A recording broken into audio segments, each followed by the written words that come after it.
Hello guys, இன்னைக்கு செல்வி cooking சேனலில் மோமோ தான் செய்ய போகிறேன். வெஜ் மோமோ செய்ய போகிறேன்.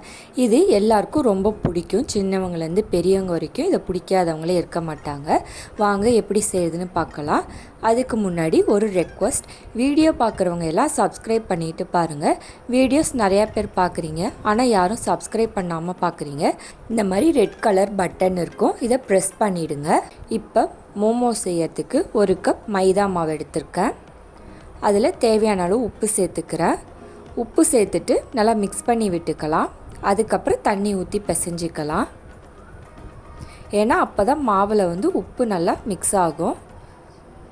இப்போ இதுக்கு தேவையான அளவு தண்ணி ஊற்றி மாவை பிசைஞ்சிக்கலாம். ஃபஸ்ட்டே அதிகமாக தண்ணி ஊற்றிடாதீங்க, கொஞ்சம் கொஞ்சமாக தண்ணி ஊற்றி மாவை பிசைஞ்சிக்கோங்க. இப்போ மாவு இந்த பதத்தில் பிசைஞ்சிக்கலாம். இதில் மேலே எண்ணெய் அப்ளை பண்ணிவிட்டு மூடி போட்டுருங்க. ஸ்டஃப் செஞ்சதுக்கப்புறம் இந்த மாவை எடுத்துக்கலாம். 20 நிமிஷத்துக்கு அப்புறம் எடுத்துக்கலாம். இப்போ மோமோஸ் உள்ள வைக்கிற ஸ்டஃப் செய்யலாம். ஸ்டவ் ஆன் பண்ணிவிட்டு கடாயில் 3 டேபிள் ஸ்பூன் எண்ணெய் ஊற்றிக்கோங்க. கடலை எண்ணெய் தான் ஊற்றியிருக்கேன். எண்ணெய் சூடானதும் 1 டேபிள் ஸ்பூன் இஞ்சி பூண்டு பேஸ்ட்டு சேர்த்துக்கிறேன். அதுக்கப்புறம் 2 பச்சை மிளகா சேர்த்துருக்கேன். இஞ்சி பூண்டு சின்ன சின்ன க்யூபாக கூட கட் பண்ணி போட்டுக்கலாம், நல்லா டேஸ்ட்டாக இருக்கும். அதுக்கப்புறம் சின்னதாக ஒரு வெங்காயம் சேர்த்துருக்கேன். வெங்காயம் ரொம்ப வதங்கணும்னு அவசியம் இல்லை, கண்ணாடி பதத்தில் வெங்காயம் வதங்கினா போதும். வெங்காயம் கண்ணாடி பதத்தில் வதங்கினதுக்கப்புறம் அதில் குடமிளகா சேர்த்துக்கிறேன்.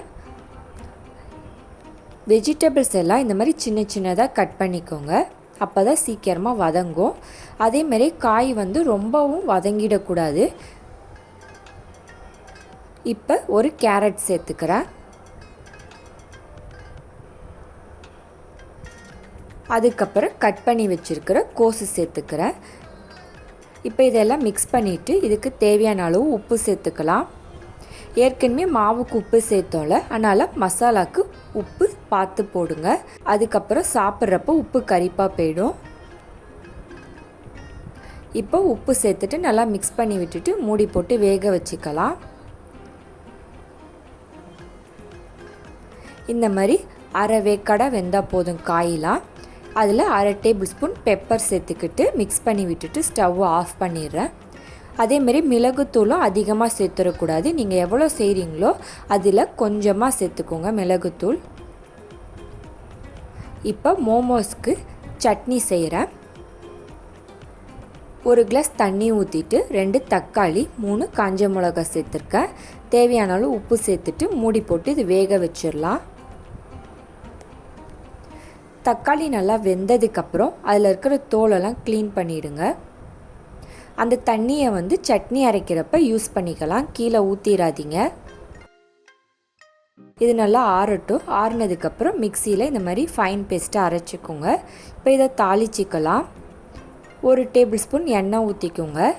அதில் கடுகு அரை டேபிள் ஸ்பூன், அதுக்கப்புறம் 1/4 டேபிள் ஸ்பூன் இஞ்சி பூண்டு விழுது சேர்த்துக்கோங்க. அப்புறம் வெங்காயம் கொஞ்சமாக சேர்த்துக்கோங்க, ரொம்ப சேர்த்துடக்கூடாது. அரைச்ச பேஸ்ட்டு இதில் சேர்த்துக்கோங்க. சேர்த்துட்டு நல்லா வதக்கி விட்டுக்கோங்க. கடுகு சேர்க்காம கூட சட்னியை தாளிச்சிக்கலாம். கடுகு ஆப்ஷனல் தான். நல்லா மேலே எண்ணெய் பிரிஞ்சதும் ஸ்டவ் ஆஃப் பண்ணிவிடுங்க. இப்போ மாவை 20 நிமிஷத்துக்கு அப்புறம் எடுத்துருக்கேன். இதை நல்லா பிசைஞ்சிட்டு இந்த மாதிரி சின்ன சின்ன பாலாக உருட்டிக்கலாம். இப்போ மோமோஸ்க்கு இந்த ஷீட்டு செய்கிறப்ப ரொம்ப மெலிசாவும் உருட்டிடக்கூடாது, அதேமாரி ரொம்ப திக்காகவும் உருட்டிடக்கூடாது, மீடியமாக உருட்டிக்கணும். ஷீட்டு ரொம்ப திக்காக உருட்டிட்டிங்கன்னா சாப்பிட்றப்ப ரொம்ப ஹார்டாக இருக்கும். அதனால மீடியமாக உருட்டிக்கோங்க. ரொம்ப ஈஸி தான் மோமோஸ் செய்கிறது. இந்த மாதிரி இருக்கணும் ஷீட்டு. இந்த மாதிரி எல்லாத்தையும் உருட்டி எடுத்துக்கலாம்.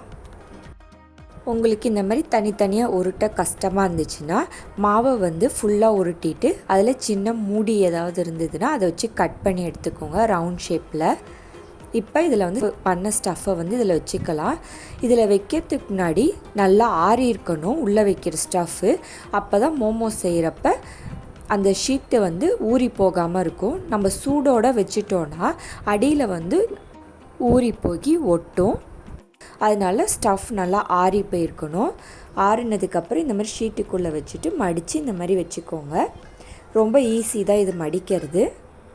நான் 3 விதமான ஷேப்பில் மடித்து வச்சுருக்கேன். இந்த மாதிரி மடிக்கிறப்ப நல்லா ப்ரெஸ் பண்ணி விடுங்க. நீங்கள் சரியாக ப்ரெஸ் பண்ணாமல் விட்டுட்டிங்கன்னா வேகிறப்ப அது பிரிஞ்சிரும். அப்புறம் உள்ளே வைக்கிற ஸ்டஃப் வெளியே வந்துடும். அதனால் நல்லா ப்ரெஸ் பண்ணி விடுங்க. நம்ம ஷீட் கரெக்டான பதத்தில் மாவு பிசைஞ்சிருந்தோன்னா எதுவும் ஒட்டாமல் நல்லா சூப்பராக வரும். எல்லா ஷீட்லேயும் ஸ்டஃப் வச்சுட்டேன். இப்போ இதை இட்லி பானையில் வச்சு வேக வச்சுக்கலாம். இட்லி பானையில் தண்ணி ஊற்றிருக்கேன். தண்ணி நல்லா கொதித்ததுக்கப்புறம் இட்லி தட்டில் நம்ம செஞ்ச மோமோஸ் எல்லாம் வச்சிடலாம். இந்த மாதிரி ஹோல்ஸ் இல்லாமல் இருக்கும். அதில் எண்ணெய் அப்ளை பண்ணிவிட்டு மோமோஸை வேங்க. இது 15 நிமிஷம் வேகட்டும். 15 நிமிஷத்துக்கு அப்புறம் ஓப்பன் பண்ணி சர்வ் பண்ணலாம். 15 நிமிஷம் ஆயிடுச்சு. இப்போ ஓப்பன் பண்ணி அதை ஒரு பிளேட்டில் எடுத்து வச்சிடலாம். பாருங்கள் எப்படி சூப்பராக இருக்குன்னு. இதுக்கு சட்னி கூட வச்சு சாப்பிட்றப்ப ரொம்ப டேஸ்ட்டாக இருக்கும்.